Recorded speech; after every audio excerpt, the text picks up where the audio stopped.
سلام بچه‌ها، خیلی خوش اومدید به قسمت جدید از آموزش الفبای هیراگانا. امیدوارم که درس قبلی رو دیده باشید. اگه درس قبلی ندیدید لینکش میاد این بالا، حتما برید ببینید اول، بعد برسید به درس پنجم.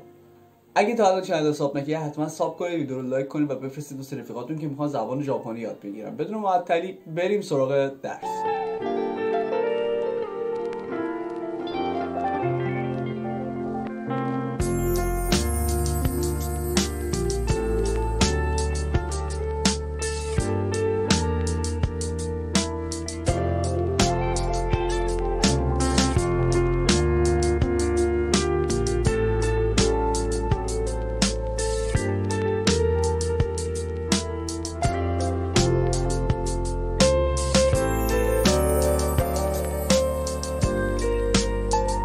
بچه‌ها همونجور که تو درس قبل گفتیم، این درس 4 رو دیده باشید، اونجا یک گروهی از کلمات رو گفتیم که میشد یا، یو و یو، یا، یو، یو.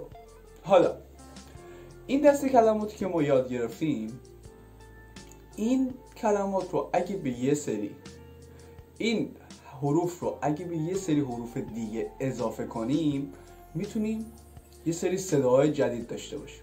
مثلا اگه این حروف یا، یو و یو رو به نی، چی، جی، شی، جی، کی، ری، می، پی، بی و هی، اگه یا، یو، یو رو به این حروف اضافه کنیم، میتونیم یه سری صداهای جدید و حروف جدید داشته باشیم.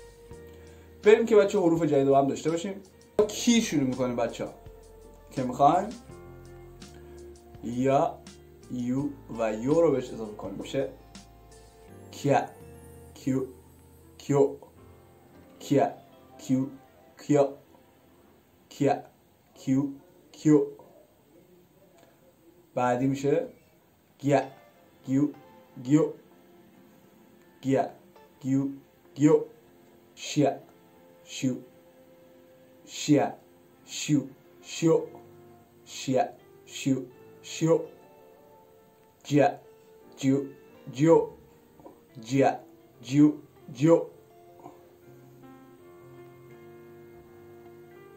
چیا، چیو، چیو، چیا، چیو، چیو.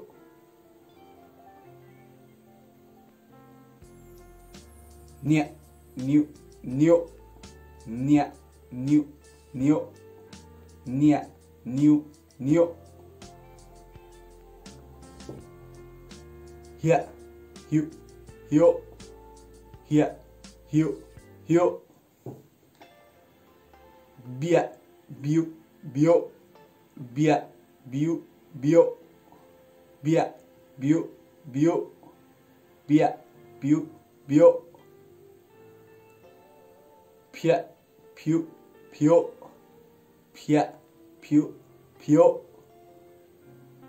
میا، میو، میو، میا، میو، میو، میا، میو، میو. ریا، ریو، ریو، ریا، ریو، ریو، ریا، ریو، ریو. خب بچه این هم از حروف جدیدی بود که امروز با هم ساختیم. چه یه مرور کوتاه کنیم با هم دیگه. پس چی شد؟ کیا، کیا، کیو، کیو، گیا، گیو، گیو. شیا، شیو، شیو، جیا، جیو، جیو. چیا، چیو، چیو. نیا، نیو، نیو، نیا، نیو، نیو. هیا، هیو، هیو، هیا، هیو، هیو. بیا، بیو، بیو، بیا، بیو، بیو. پیا، پیو، پیو. میا، میو، میو. ریا، ریو، ریو. این شد بچه ها از حروف جدید هیراگانا. پس امروز ما با هم کلی حروف جدید یاد گرفتیم که جمعا شد 33 تا حروف. خب بچه این حروف خیلی به کار میان. امیدوارم که این درس خیلی خیلی خوب یاد گرفته باشید. بریم تو بخش بعدی که یه سری کلمات هم با هم یاد بگیریم. حالا میخوایم یه سری لغت با هم دیگه امروز یاد بگیریم. لغتایی که بچه‌ها می‌خوایم یاد بگیریم چیان؟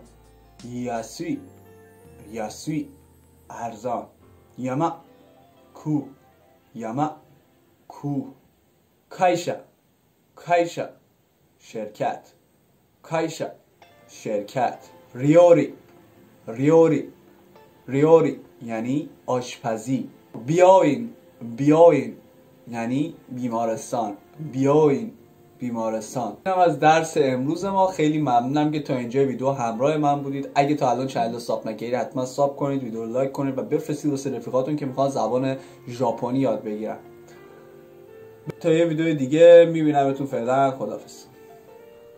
خب بچه‌ها، این ویدیو رو که من دارم الان میگیرم بعداً ضبط شده و یادم اومد که اینا رو بگم. اگه تا درس رو دیدی و نیاز به این توضیحات نداری میتونی از همینجا ویدیو بذاری بری و حالا اینو واسه کسایی میگم که میخوان حالا یکم بیشتر بدونن.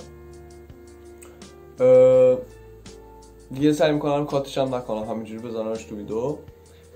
اینه که بچه‌ها درس خوندن زبان ژاپنی یا حالا نه فقط زبان ژاپنی، هر زبان دیگه، اول باید یه سری لغت‌ها رو بلد باشی، بعدش روش درس خوندن مهمه. ولی چون زبان ژاپنی خب زبانی خیلی پیچیده است، حالا من تو قسمت بعدی که واسهتون ضبط کردن کانجی رو درس دادم، قسمت بعدی که بیاد خودتون میفهمید. یکم که چون پیچیده میشه شما دیگه باید یه سری اصول و شرایط رو بذارید کنار و داخل اون زبان برید. یعنی که زندگیتون رو با اون زبان روزی حداقل 3-4 ساعت بتونید ازش استفاده کنید و خودتون رو وقف بدید به اون زبان که بتونید خیلی راحت تر این زبان رو یاد بگیرید. اینجوری میتونید زبان ژاپنی رو مثلا توی چند وقت بتونید مثلا به مدرک M5 برسید، M4 برسید، M3 برسید، بالاخره از یه جای باید شروع کنید دیگه، درسته؟ حالا من پیشنهادم اینه که بچه‌ها شما همین درس‌ها رو روزی 3 ساعت واسهشون وقت بذارید، از پایه خودتون رو بکشید بالا، بعدش دیگه واسهتون آسون میشه و اونقدر دیگه سخت نیست. حالا من میخوام یه دونه برنامه بسازم براتون درباره مدارک N5، اصلا مدارک ژاپنی، که بتونید اینا رو از کجا بگیرید، چجوری بگیرید، اصلا چیا توشون هست، چیا رو باید امتحان بدید، اینا رو یاد بدم که بتونید به راحتی بگیرید. چون میخواید وارد ژاپن بشید، بخواید واسه درس تحصیل یا مثلا حتی آموزش زبان ژاپنی هم میتونید وارد ژاپن شید، بخاطر با اینا وارد ژاپن شید حتما باید N5 رو داشته باشید. فکر کنم بچه خیلی زیاد صحبت کردم، خودم نمیدونم، ولی در کل خواستم اینا رو بهتون توضیح بدم. اگه تا اینجا ویدیو بازم دیدید حتما ویدیو رو لایک کنید، ساب کنید و کامنت بذارید. اگه سوالی بود حتما کامنت بذارید، من حتما جواب میدم. دمتون گرم، میبینمتون تا ویدیو بعدی. خداحافظ.